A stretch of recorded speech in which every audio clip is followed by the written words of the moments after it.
Hey guys, welcome to this episode of the Made to Win podcast. Of course, the purpose of the podcast, if you're new listening to us, we love to talk about soul health, discipleship, emotional health. You know, I like to tell people you were made to win. It starts with losing yourself so that you can find life in Christ. Make sure if you are not, listen, I just got through talking about this, but I want to say it again. If you're on YouTube, subscribe to the channel. I mean, what's the worst that's going to happen? You're going to get updates whenever a new episode comes out, which is once a week. I heard it makes your fingers feel better when you click on it. I'm sure it does. And so if you guys wouldn't mind doing that, that'd be great. And even if you don't watch the video, just like it. Just hit the like button. You know, you can kind of cheat. You just push play, then push pause when it starts the music, and then hit the like button. Keep scrolling. You know, just help a brother out. Whatever. Spotify, iTunes. But listen, and all jokes aside, there have been so many people reach out and just talking about how the podcast has helped them. Thank you guys so much. If it does help you, man, share it with a friend, somebody that you know maybe that could be helpful for them too. So, but I'm pumped today because we have back on the show, Preston Owens. Give it up for Preston Owens. Give it up for. Never mind. That's I'm not gonna do it. I'm with you though. Not gonna do it. So Preston is actually, by the time you guys listen to this, will be announced as our newly knighted discipleship director. So pumped for that. You got anything to say, Preston? Man, I'm just glad to be here. I feel like you've had some heavy hitters on this season, so this is like flying in thin air here. Come on, man. Well, I'm excited because today's topic, I do think that I've had people reach out about this topic on several different levels, and so I'm hoping that some of the conversations will help some parents out there. But we really do want to talk about, and you got to preach basically this message a few weeks ago about seed to tree. You know, we talk about at our church the idea of resurrecting family trees, and of course, in order for a tree to grow into a tree, it has to start as a seed. Mm-hmm. And so we really kind of dove into talking about making disciples at home, right? Like, how do we disciple our children? Because I think we have gotten into a culture where parents just assume youth group, kids ministry, you know, go to church, and that should do it, right? But I think as the conversation goes on, we'll talk about how it has to be a priority that you are the number one disciple maker in your household. And so that's what we're talking about today, making disciples at home. And so, you know, I think the first question that we wanted to kind of wrestle with and start a conversation around is, how do we awaken the next generation to discipleship? You know, like, why do you feel like discipleship is failing at home? What are some of those barriers? I mean, you kind of hit on some already. That's, you know, I think a lot of times. Sorry, I don't know. That was the table. That was my elbow on the table. I'm a professional.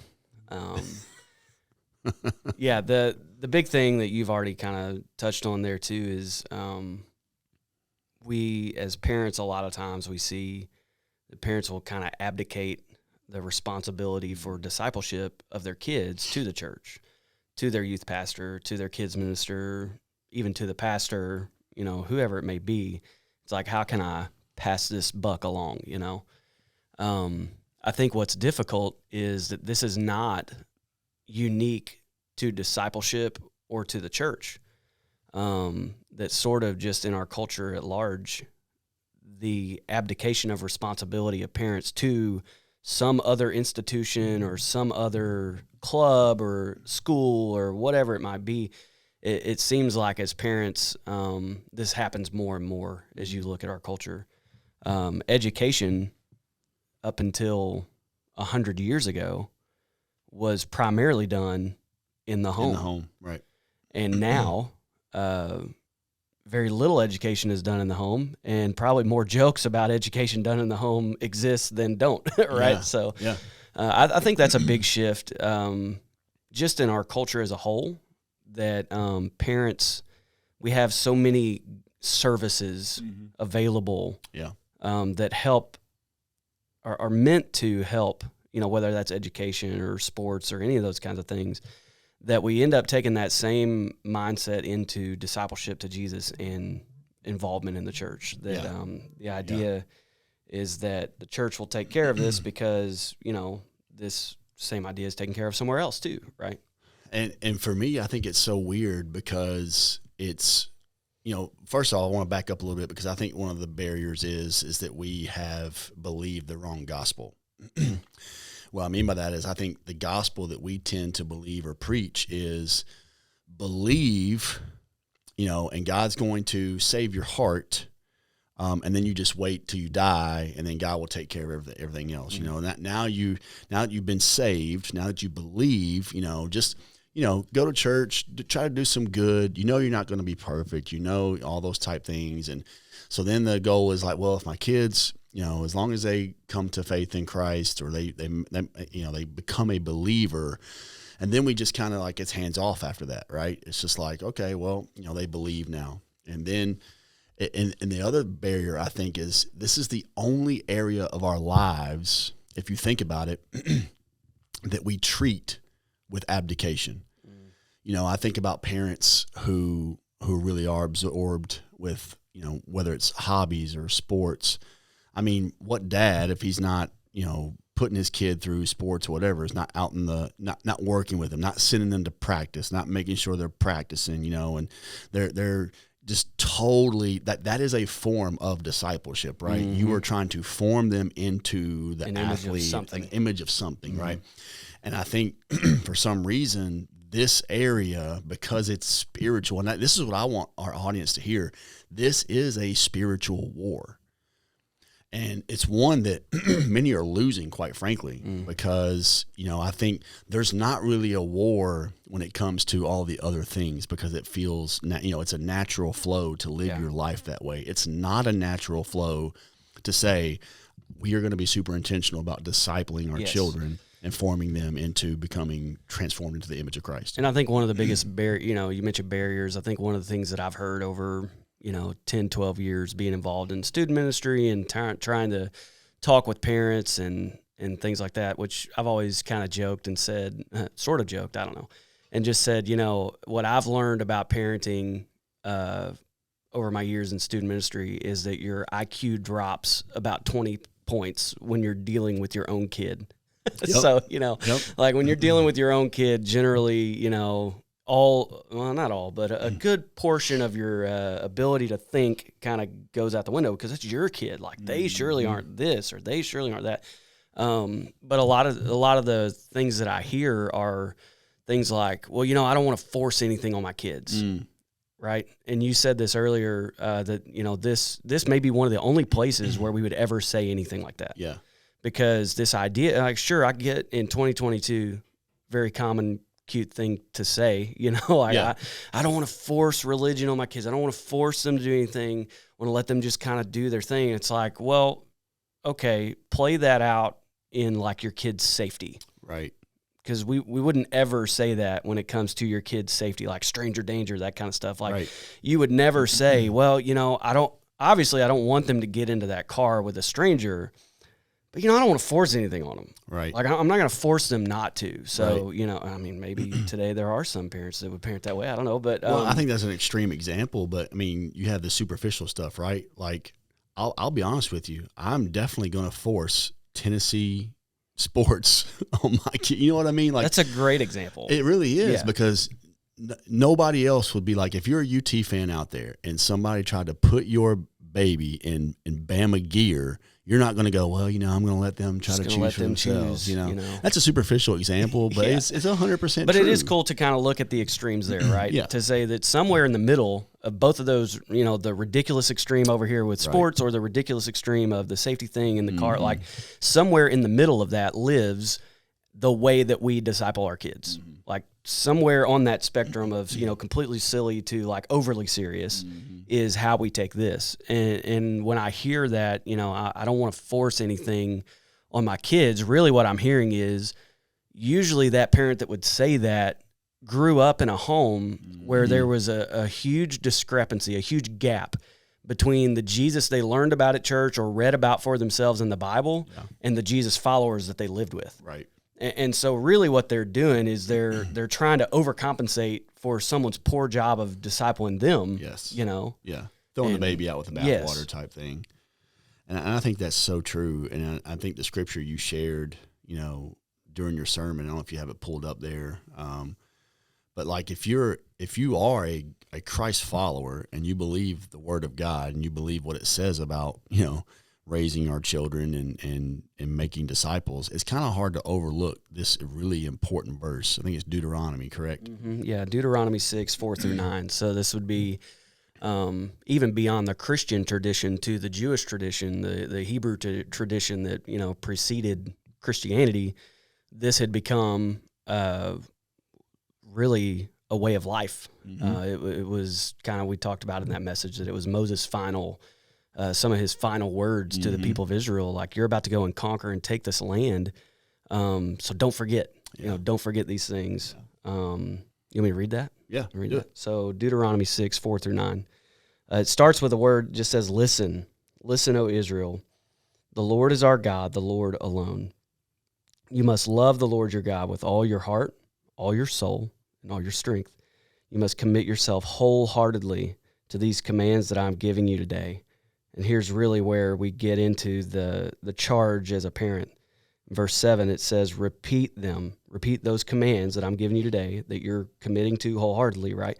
Repeat them again and again to your children. Talk about them when you're at home, when you're on the road, when you're going to bed, when you're getting up. Tie them to your hands. Wear them on your forehead as reminders. Write them on the doorposts of your house and on your gates. And so really what that tells us is at all times, in all places, no matter circumstance, whatever rhythm, there's a rhythm to this, right? Like you should constantly be keeping the commands of the Lord in front of our kids. Mm-hmm. And now it would be easy to look at this and be like, well, that's Old Testament. That's back then. But Jesus actually points back to this, the Shema, right, in his own teaching. He actually responds when he's asked, what is the most important command? Mm-hmm. He comes back to this. He says, love the Lord your God with all your heart, soul, and mind. And the second is like it, love your neighbor as yourself. And I can't help but even think that second part is actually even still a summary of the Shema, right? Mm-hmm. Who is your closest neighbor? Yeah. If you're truly loving your neighbor, your family, the ones that you live in closest proximity to as yourself, then guess what you're going to do? You're going to repeat these things over and over again as you go, as you get up, on the way. You're going to have these things on the doorposts of your home, whatever. Right. And I think that's, kind of moving into the next segment, here's what every parent needs to know is that you are discipling your kid. Discipleship is happening whether it's intentional or not intentional. Yes. Our kids are being formed in one way or another. And we are the primary we are the ones who spend the majority of the time with our kids. And so it's not that I want to, first of all, I want to give some grace to parents and also like set you at ease of like, you are not responsible for controlling your kids, and every decision they make is not your fault. So I want to say that up front because I think sometimes when we start talking about this stuff, like there might be a parent out there that, man, their kid has walked away from the Lord, their kid has walked away from church, and they can feel all the guilt in that. Mm-hmm. And I think being a parent of a 16-year-old and now a 13-year-old, the thing that I've seen is like, man, they have a will. They have a will that they are trying to get accomplished, and God gives them that free will, right? And so that I understand they are going to make decisions and choices on their own. My job is not to control their decisions, but to guide them and give counsel as they make decisions. And I think that's, if we're not careful, that's what discipleship looks like in a lot of homes too. I think it really is this false dichotomy of saying, my job is to make sure they don't ever screw up. My job is to make sure they don't ever make a mistake. And so to do that, I'm going to prevent any opportunity for them to have a free choice to make a mistake. And I think when we spend all of our time trying to control their decisions, when they do get on their own, one, they don't even know what making a difficult choice looks like. Mm-hmm. And instead of making a difficult choice, they're going to make the easy choice. And the easy choice is normally whatever feels right. Yeah. And we've kind of moved in our culture, we've kind of moved from when I was younger, you started hearing this phrase, the helicopter mom or helicopter parent, whatever.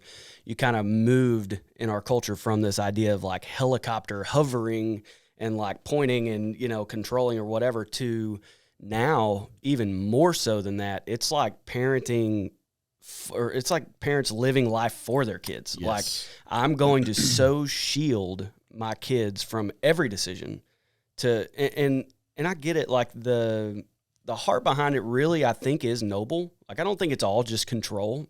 I mean, for some it may be, but like a lot of it, I think it really is from a place of love. Mm-hmm. It's just misguided. Yep. Because unfortunately, where even coming from a place of love, you're trying to shield your kid from every tough decision, every, awful place or whatever. And that's how you end up with,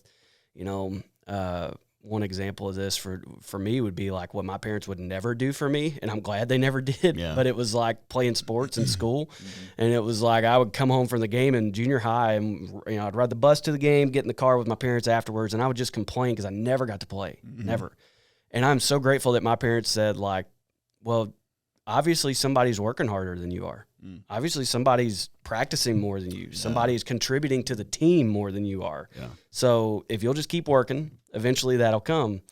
But I also knew kids who were in my same situation, and their parents didn't do that. Instead, what'd they do? Went straight to the coach. They're gonna, why aren't you playing my kid? Blah, blah, blah. They're just as good or working just as hard and all this stuff. Yeah. And it's like we moved from just even the hovering to like straight up parents trying to intervene in a way that just removes pain or removes consequence. And so, like you said, now they grow older and they can't even make a decision, can't even sit in the pressure of making a decision on their own, right? Well, and this is a true story, but it's like, there's even instances of talking about Gen Z where parents show up to job interviews with their kids, and it's like, I think not only they're intervening, but I think, the other thing that we're seeing is this idea of, before it's abdicating to all of the organizations, right? Sure. And now not only are we abdicating to organizations, we're also abdicating to technology. Like this generation is being formed rapidly by technology. Like it seems like the average age of a smartphone user is getting younger and younger and younger. And we can't be surprised when, we talked about, and we'll talk about this in just a few moments when we start talking about middle school and high school ministry, but you have the average age of porn exposure at 9 years old. And so I think for every person listening, like if you're wrestling with what age is the right age for my kid to have a smartphone, ask yourself what age is the right age for them to possibly be exposed to porn, because that's exactly, the risk. Yeah. I tell parents, I'm like, if you hand an unfiltered version of the internet to a kid, you need to see it like this. You are handing them a loaded firearm and expecting them in most cases not to injure themselves or injure somebody else. Yeah. But we would almost never just hand a kid, a 7, 8, 9-year-old kid or younger, a loaded firearm and be like, here, I'm not going to tell you anything about this. I'm not going to teach you how to use it. I'm not going to even explore to learn myself, even the dangers of this thing. I'm just going to hand it to you and expect that nothing bad is going to happen. We would never do that with firearms, right? Right. But with a phone, we do it all the time. Yeah, and like we just hand it over and we're like, it's just the internet. It's just whatever. And I think most of the time it's not even like from a place of negligence as much as it is just not knowing like what's out there. Right. The possibilities. It's funny. You asked the question earlier, why is discipleship failing in the home? And then we kind of got into this idea of, discipleship is happening intentionally or unintentionally. And it was funny because I didn't want to answer that first question how I really wanted to, because I knew we were going here, but it was like, actually it's not failing. Like it is 100% happening with 100% success rate. Yep. It's just a matter of what are you discipling toward? Right. And I think technology is a huge part of that we just overlook it because as adults who maybe have grown up alongside technology, we kind of learned as we went, and I think we've seen plenty of pitfalls of that as well. Right. But I think just as an adult, you sort of most have kind of a capacity for decision making or whatever that obviously a kid just doesn't have. Yeah. And so we kind of think like that 5, 6, 7, 8-year-old kid has the same capacity to decide what to or not to do with technology. Instead of like, maybe I need to, one, just keep it out of their hands completely. And I know that's going to sound like, one, super legalistic. It's going to sound like, oh my gosh, your kids don't play with technology. It's not at all what I'm saying. But I am saying, like, maybe we should really investigate this stuff. I was so glad this morning. This is cool because, like, this morning, our kids are on Thanksgiving break this week at the time of this recording. And I was home with all 4 kids before I came into the office to do this. And they were all asking, like, can I be on the Switch? Can I be on my iPad? Can I be on the TV? Whatever. And I said no to everything. And it wasn't intentionally because of this podcast, but it's cool how this worked out because at first their response was, we don't have anything to do. We have nothing to do. And I'm like, figure it out. And wouldn't you know, with a little bit of bickering, a little bit of belly aching, but within 30 minutes, they're running through the house, making up games, drawing pictures. One of my youngest daughter came in and said, hey, can you make us, or can we have this bag of candy because we're throwing a volleyball party for Molly or whatever. And it's like, they would have never dreamed up that idea if I had been like, yeah, play on your Switch or whatever. Right. And I think that's probably another avenue of why discipleship gets abdicated too, is because there's that feeling of resistance, and if we're being honest as parents, we want the path of least resistance because we're stressed, we're tired, we're busy, all those things. I think that's why it's easy to hand our kid a device. It's easy to put them off onto the TV because it's like, hey, I've got zero resistance. And I think the one thing that this generation does not have enough of is boredom. Oh, yeah. And I think if you think about before technology, really a faith journey was information that led to an experience. Well, now we're overly informed. And so if there's not something that they are experiencing, it's tough. It's tougher to engage them. Yeah. And I think we've just kind of become that generation that just has and now we're overstimulated information wise and experience wise. And I think that's why, people make decisions on church, whether or not, it's fun, it's all emotion based because we're already like zapped from all of we just finished an entire season in one night, right, of your favorite show. And you went through all the emotional up and downs. And now we're having to deal with, I got to disciple my kids too. And I really hope that people are listening and just thinking through, like, how are we intentionally or unintentionally bringing our kids along on our faith journey? And I'd love to even talk about, what are some practical things that you guys do. Of course, I'll share some things that we do. But what I hope that you listen, I want you guys to hear this before I continue, is that these aren't the things that we do now aren't the things that we've always done. It has morphed and changed, and it will continue to morph and change because as we grow in our faith, we figure out other ways, other habits and things to develop them. But so I want you to hear me say, like, you might hear some things that we're doing and go like, okay, I've got to do all 10 of those things.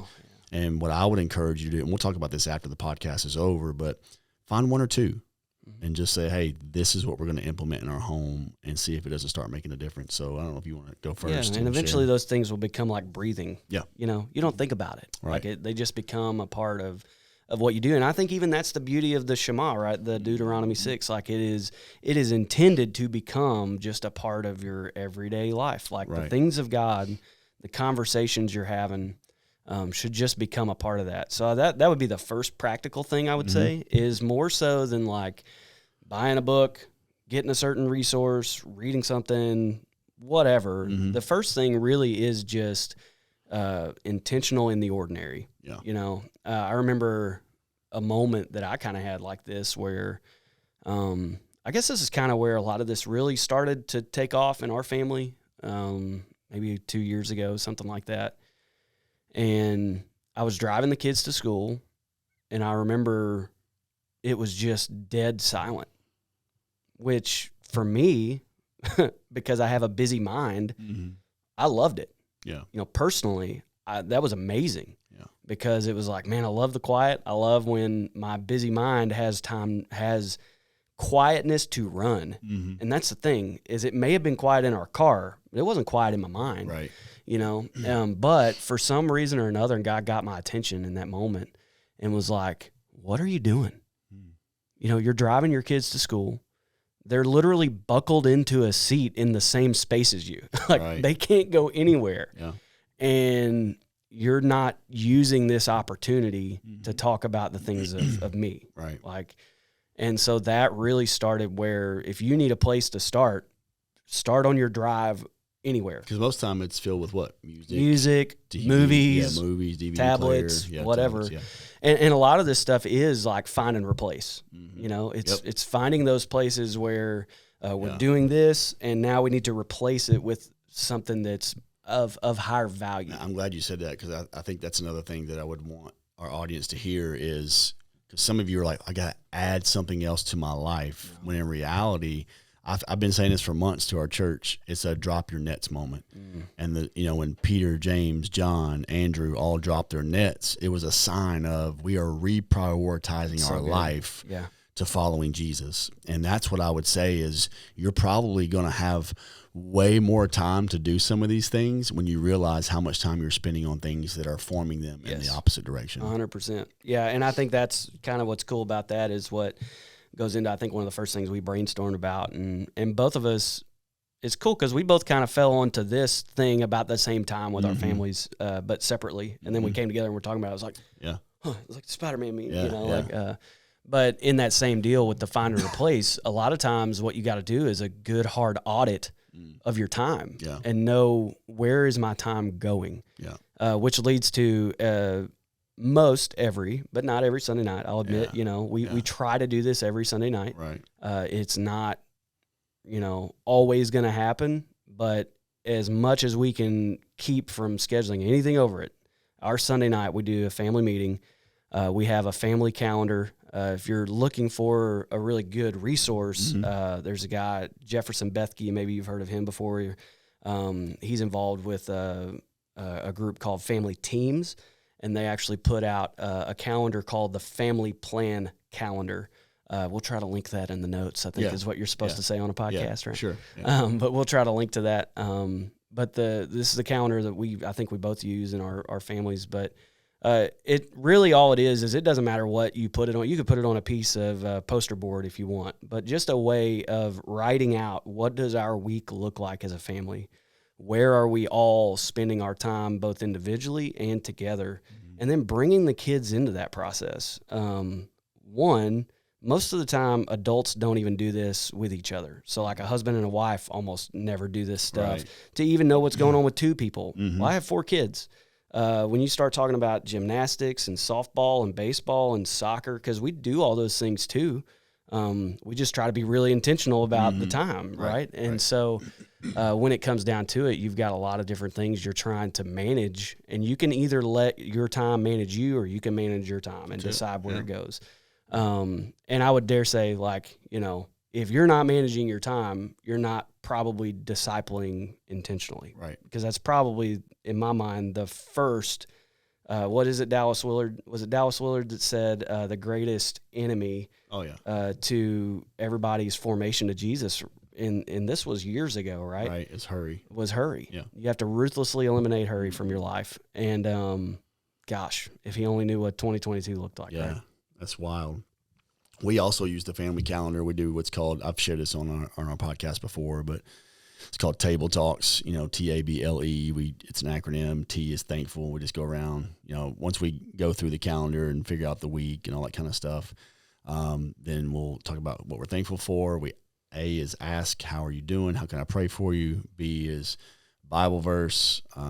L is learning. And then E is encouragement. And so learning is like a learning experience. And so like we'll do like the girls made dinner one night, so like, I love that. What are some of those experiences that they're learning, life experiences? And then E is encouragement. And that's just, we want to give them an opportunity to be an encourager to each other, because hopefully that'll train them to be an encourager to other people in life as well. But the family calendar also ties into an app that we discovered, and this has been cool because, man, I started sharing this with just a few people, and it's starting to spread like wildfire. I was in our men's group last night, and I was actually amazed at how many guys were like, yeah, I downloaded this app, and they're starting to do it. I'm like, dude, this is catching on like wildfire, but it's Lectio 365, and they actually have a family version too. And so what we'll do is every morning before school, we just take 10 to 15 minutes to walk through the Lectio that morning. And that actually gives us our memory verse for the week and also our word for the week on our calendar. So let me ask you this. Do your kids have to get up maybe 10 to 15 minutes earlier? They're supposed to, but they don't. Well, but you get what I'm saying. Yeah, like that was sort of a loaded question. It was they like, should. It was just the idea of like, how do we, discipling your kids. What time do you get up on a typical morning? 4 a.m. Okay. And what do? Your first hour is spent with the Lord, right? Yeah. And then you go to the gym and you do all that stuff. So like a lot of times we do maybe a good job of creating these rhythms personally, but what are we doing to shape our kids in those same habits that we've seen that have been good for us? And so that's one of those, right? Yep. It's like, maybe it's how do I help my kids get up, 10 minutes earlier, 15 minutes, whatever, so that they can get ready. And which there's all kinds of things you can work on to go through that, right? Like lay the clothes out the night before, do all these things. It's like teaching Atomic them, habits, right? Yeah, it's teaching them the things that they need, putting tools in their belt. And then one day, they probably won't get it right now. Right. But one day when they're adults and they're just doing this stuff, when it does become like breathing to them too, they're going to look back at some point and be like, whoa, hang on. I've been duped. Not in like a weird manipulative way either. Right, I mean, like from a place of gratitude. Yeah. They're going to be like, oh my gosh, I'm so glad that my parents taught me this. I always say it like this, man. It goes back to the greatest theologian that I think has ever lived, and that's Mr. Miyagi. Oh. But isn't that what he was doing with Daniel? Yeah. It's like, wax the car or whatever, and he has to clean, 8 cars. But he didn't realize he was working a muscle that he would later use one day, when he needed it the most. And it took him a while. It did. But that Lectio 365, what's cool about it is it has a morning and a night, and they're about 8 to 10 minutes long at most. And what's awesome is my 7-year-old son now, like when he lays down at night, that's his first thing he says is like, hey, I want to listen to Lectio. Like he's already made that a part of his rhythm of going to bed. He's recognizing this. He's recognized. Okay, I'm going to bed. That means I should be doing this. 100%. That's awesome. So, what's something else you guys do?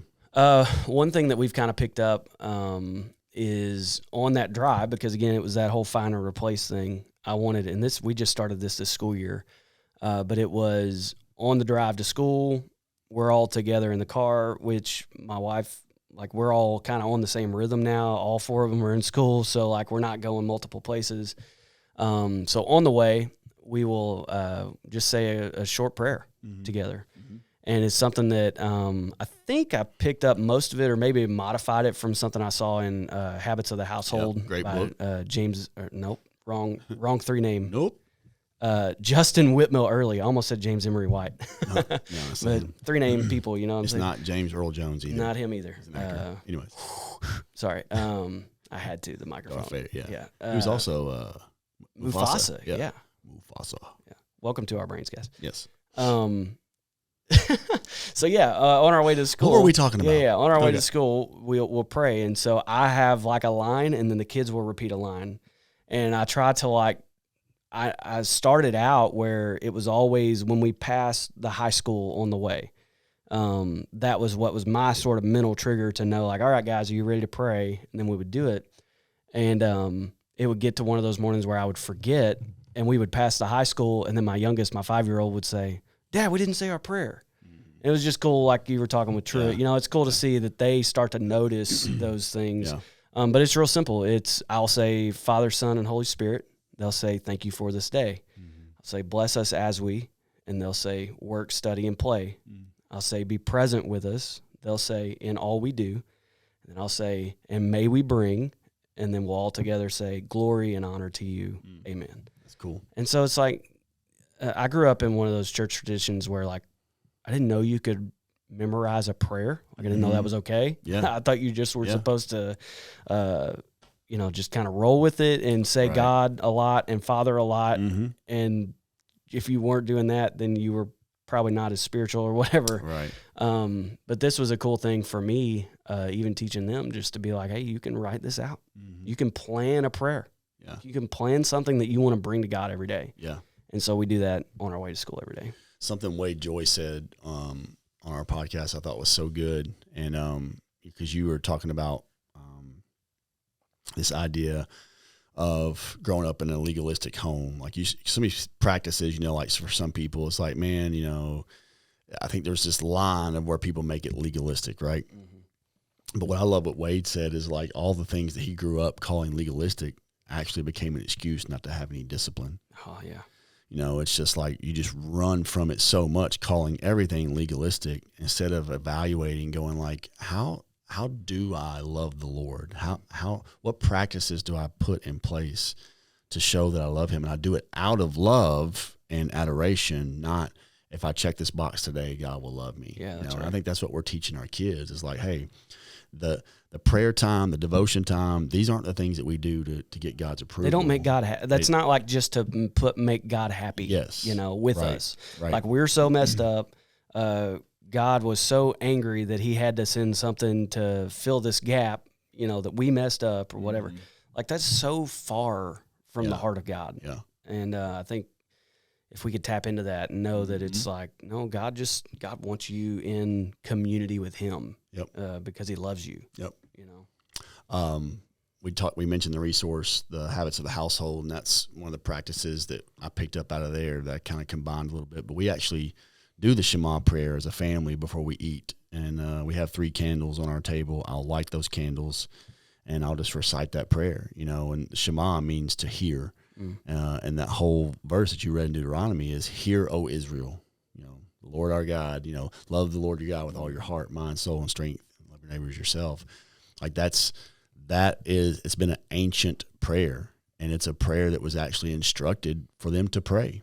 And so for us, it's just a moment to recenter ourselves. I think praying over our food is such a weird thing anyways, because there's really nowhere, that says this is what we have to do to bless our food, or it's not, people kind of even have that thing like, I can't believe you took a bite without praying first or whatever. Yeah. It reminds me of the Pharisee moment with, how come they didn't wash their hands, but it's almost more of a gratitude moment than it is like, if I don't do this, I'm going to get a stomach virus because I took a bite out of my food How dare first. You? Yeah.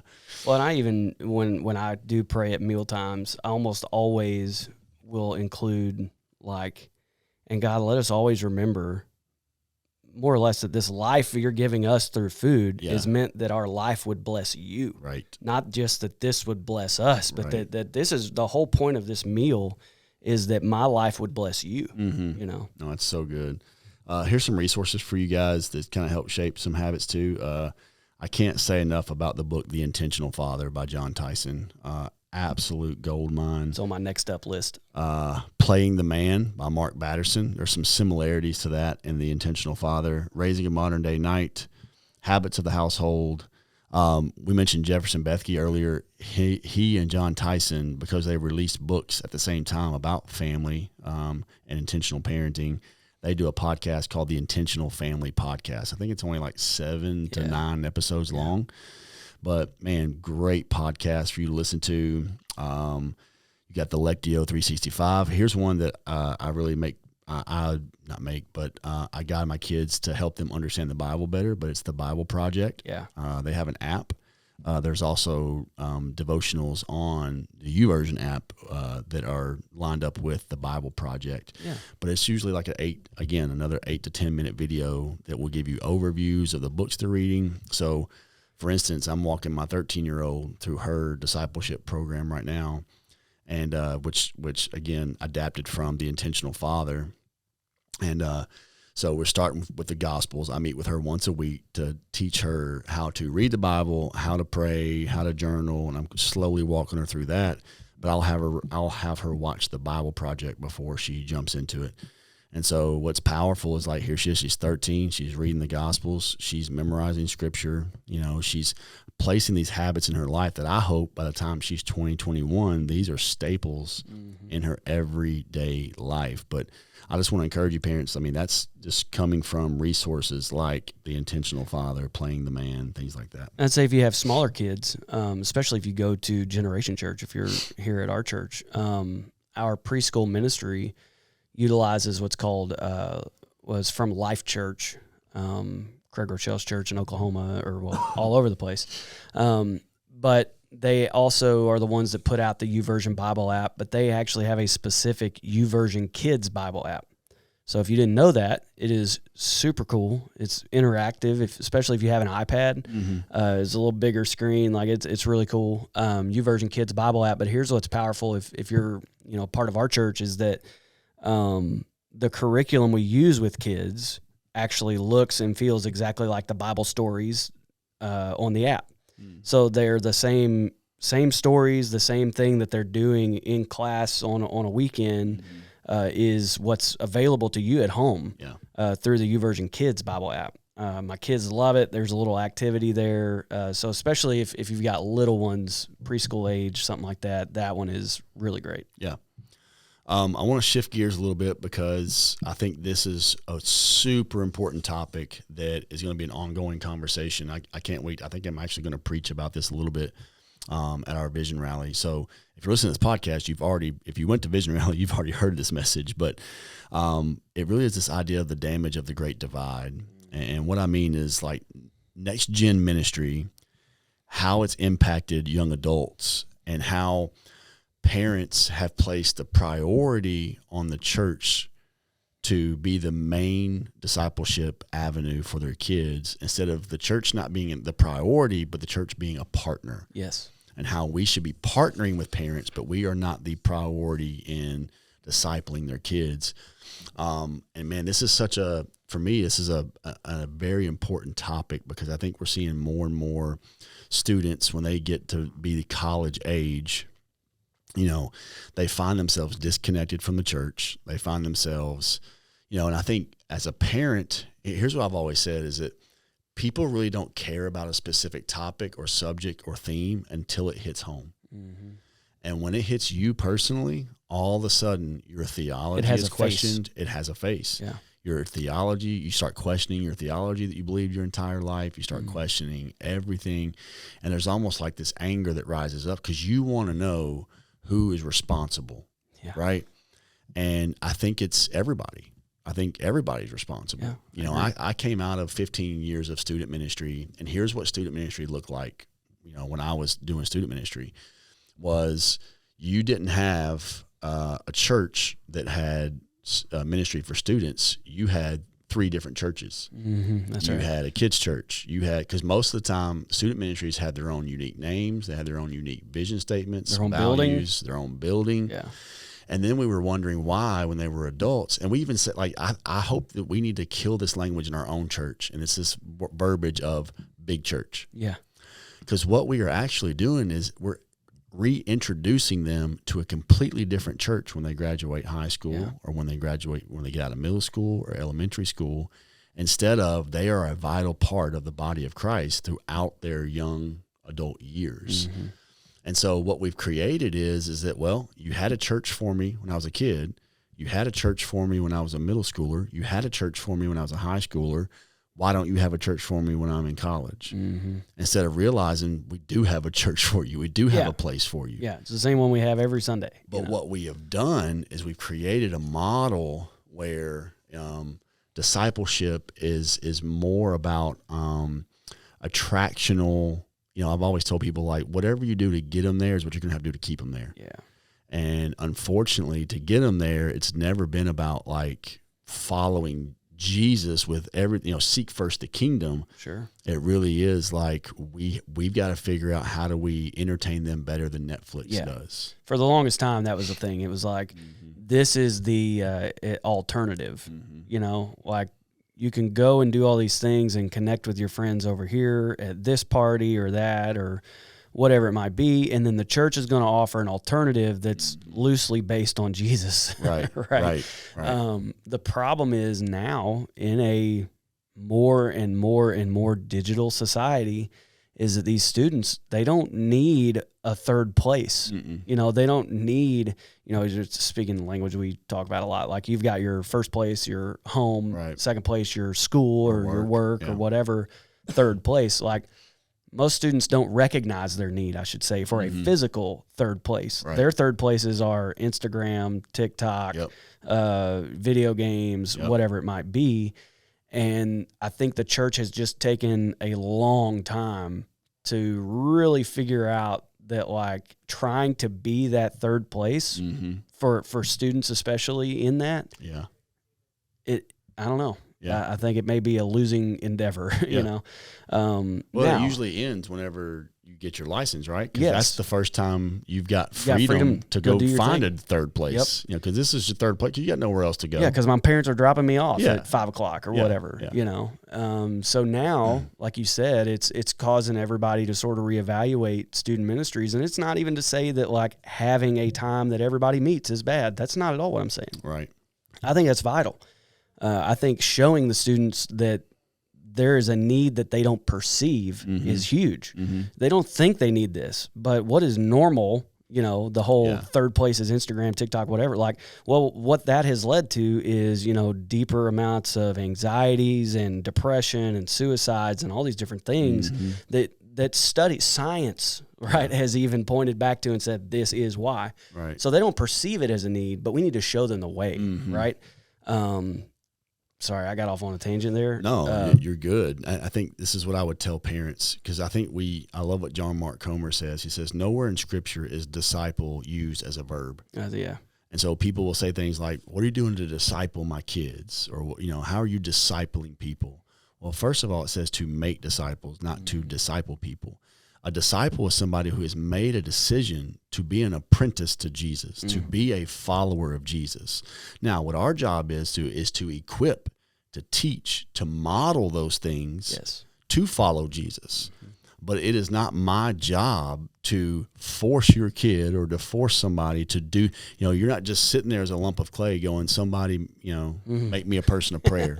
Somebody make me a person who prays, or make me a person who serves and gives, without ever taking ownership of your own discipleship, saying, if I am a disciple of Christ, then I want to plug in somewhere where they are modeling and teaching me and equipping me to be a disciple of Christ, to do just that. Right.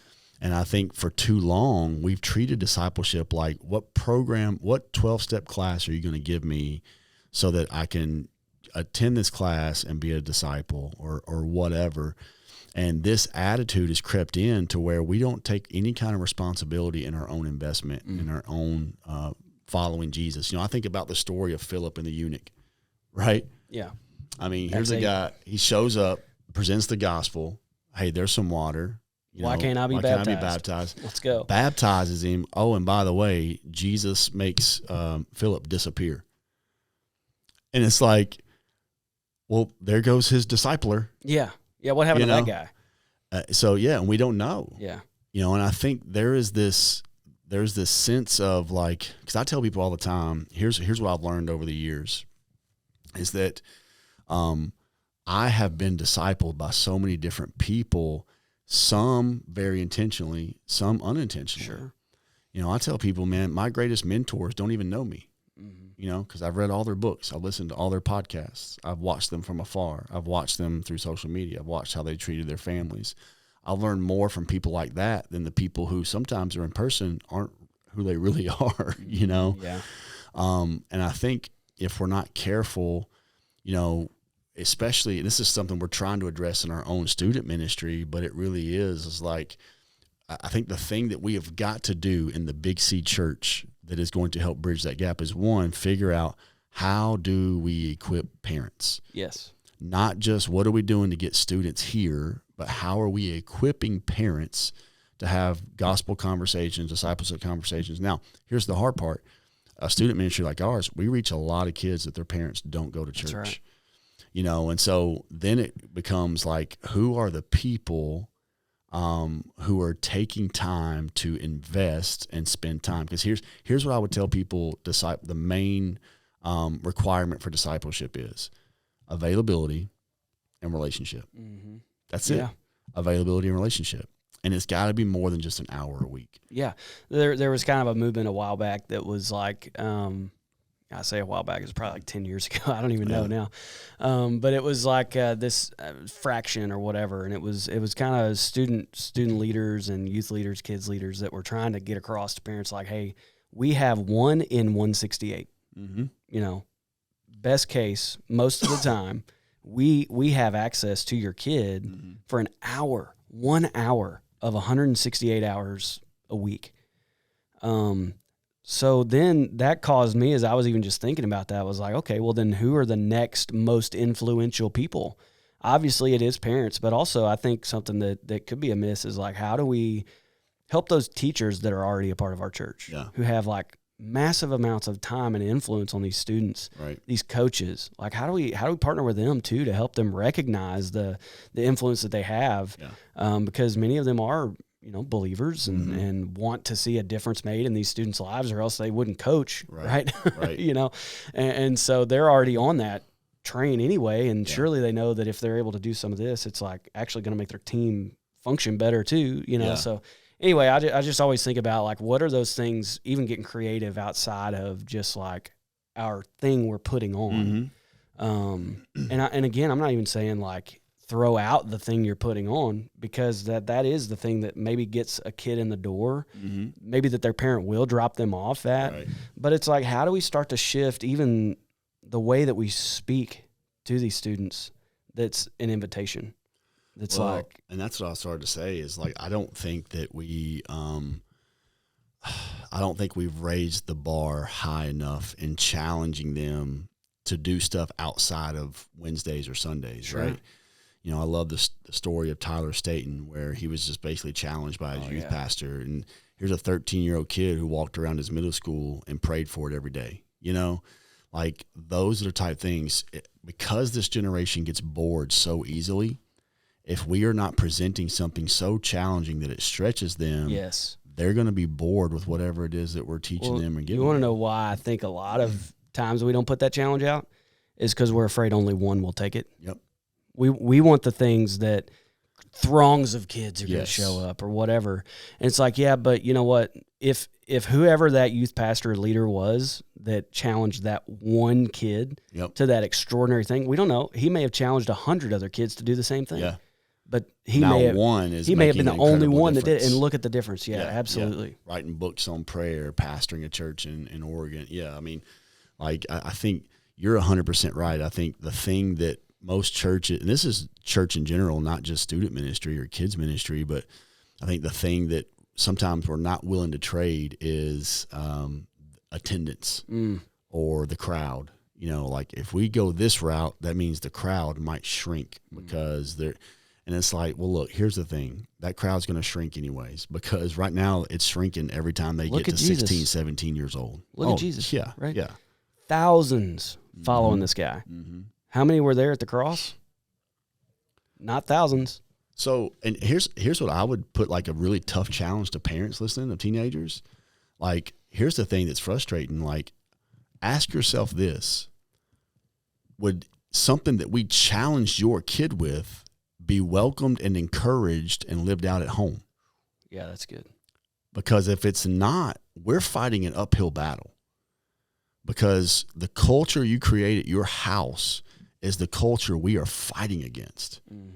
I mean, imagine, okay, so let's say, I'm just throwing this random scenario out there. You're a parent, your 16-year-old comes home and says, hey, I actually don't want to go to college. I don't want to do this. I don't want to play these sports. Here's what I want to do. I'm going to start this ministry. I'm actually going to spend every day doing this. I mean, like, I think there's part of us that would say like, man, that would be really inspiring. Praise God. Then there's part of us that's like, now hold on now. You're getting a little extreme.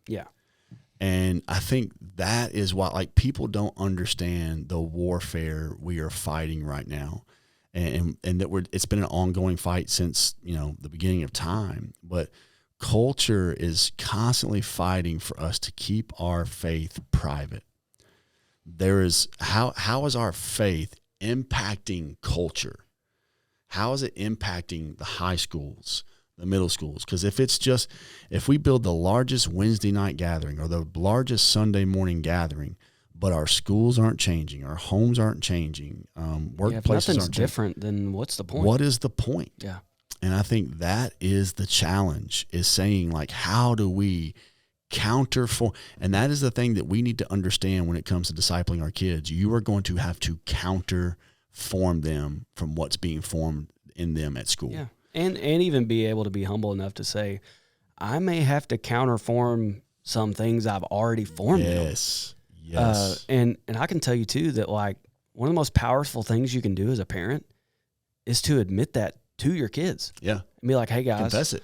Yeah. I just need you to know, like, this is how we've done things, and we're gonna have to make a shift. We've had the wrong priorities. And man, the power of that, like the lesson that you teach your kid in that, to just own that and confess it even to your kid as an authority figure. Yeah. Right? Yeah. To confess that to your quote unquote subordinate, right? Like your kids. Man, the power of that, like, if nothing else, that alone will make them better. Yeah. 100%. So I think, kind of to wrap things up, give you a few challenges and give you a few keys to victory. I think the first and foremost thing I want you to hear after what we've talked about today is own the responsibility of being the primary disciple maker in your home. I think even if you're new to faith, new to this idea of discipling your kids, here's what I know. Almost every person that wants to learn, know, or do something bad enough, there are so many resources out there that you would dive into to learn it, to know it, to figure it out. Yes. When I started playing disc golf like a year and a half ago, man, what do we do? You start YouTube, spending time. bro. What do you do? Well, first it was you spent time with other people who played disc golf. Yeah. You listen to them tell you, hey, this is how you throw a disc. Here's your putters. Here's your mid range. Here's your drivers. Here's the basics, right? Yeah. Then it was like, YouTube. Man, how do you hold the disc? I want to see how these tutorials on how to throw a disc, right? Yeah. Like you would spend, and you get ate up with it, right? You do. You're like, oh man, I can't wait to go play. Yeah. And I can't wait to learn more about playing. Well, not only playing, but I enjoy playing anytime, but I want to play with others. Yeah. We got a text thread like, hey, anybody up to throw around today? That is a picture perfect image reflection of what discipleship looks like. It also shows you how easy it is to get our sights set on not a bad thing. Disc golf is not a bad thing. Right. It's not easy just to get our sights set on some bad thing, because I think that's what we're always afraid of. Correct. Right? It's like, man, I don't want to get hung up on that thing that's bad. Right. But it's like, really, if it's not Jesus and forming us closer to him, then it's not that it's bad, but it should be secondary. Yeah. Yeah. And so maybe you're out there and you're saying, hey, I can find 2 other families, or I can find 1 other family. We can meet once a week and talk about how are we going to disciple our kids? We're going to pray through, we're going to listen to this podcast together, or we're going to listen to the Intentional Family podcast together and do a 9-week small group and talk about some habits we're going to start with our kids and get the kids. Like, that's what you do. You get together with people who are already doing it. You learn from them. You find the resources. You do the reading. That is what discipleship looks like. And it's for the rest of your life, right? It's a journey.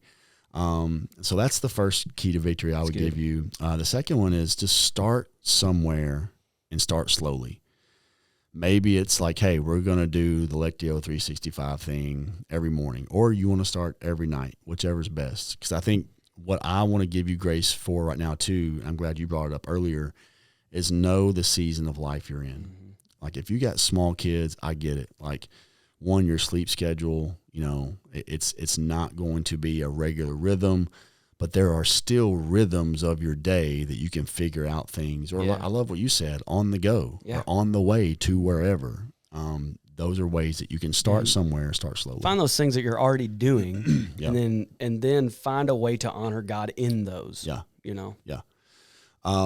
And then last but not least, and I would say this is super important, partner with the local church. Don't just, I love the fact that parents drop their kids off, but maybe volunteer. Yeah. Maybe say like, hey, I would love to lead a middle school boys small group. I know you've probably hardly ever heard anybody say those words in your entire life. Just a handful of saints. That's a handful of saints or naive people. Or yeah. I can do this. I could do that. Yeah. But seriously, usually you get, I'll pray about it. Yeah. Because here's what you'll find. You'll find that there are a lot of adults who care about kids. They care about teenagers, but they don't know what they're doing either. They're just here to kind of encourage them. It's not like we have a bunch of theologians running around and people who are like, come follow me, students, and I'm going to show you how to study the scriptures. Like, some of these are adults who are trying to figure it out themselves too, which is powerful. But come and get involved. Take your youth pastor or your pastors or somebody out to lunch or dinner and just say, hey, how can I help invest in what kind of groups can I get involved in? What can I do to help disciple the next generation? A lot of times the most effective answer you can give to anybody in this whole discipleship journey is, I don't know. Yeah. I don't know. No doubt. But let's go find the answer together. Yep. Together. It's so easy just to admit, I don't know. Yeah. There may even be times where it's like you do know, but you need to let them know. Yeah. I'm not sure. Let's go find that together. Yes. 100%.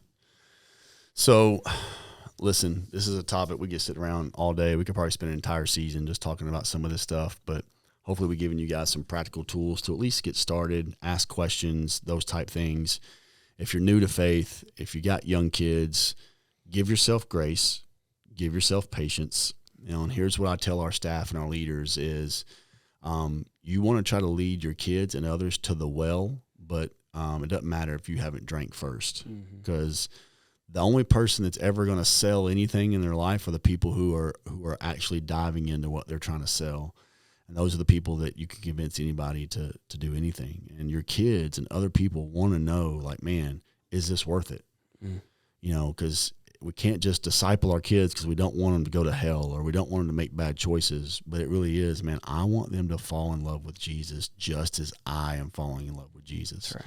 I want to be with Jesus, be like him, live as he lived, and I want them to do it as well, because we are establishing the kingdom in and through our lives, through where we work, play, and live. That should be the goal, nothing else. It's not that we're trying to create kids who are better than the bad kids or whatever. We are trying to raise kingdom people to live in the kingdom, work in the kingdom, play in the kingdom. Love it. So, hey guys, I love you. Thanks for joining us today. Grateful for this conversation. Thank you for joining us, Pastor Preston. I'm excited because if you weren't at Vision Rally, we kind of rolled out our discipleship plan as a church and stuff that we're going to be doing in 2023 and beyond. And so I can't share all that here on this podcast, but just know if you're a part of Generation Church, we got some exciting things in the coming months. Don't forget to follow madetowinpodcast.com. I'm on streaming platforms, iTunes, Spotify, YouTube. You can follow me on Instagram at bpettygc. You can follow Preston at Owens Preston. And just remember, we were made to win, but winning starts from within.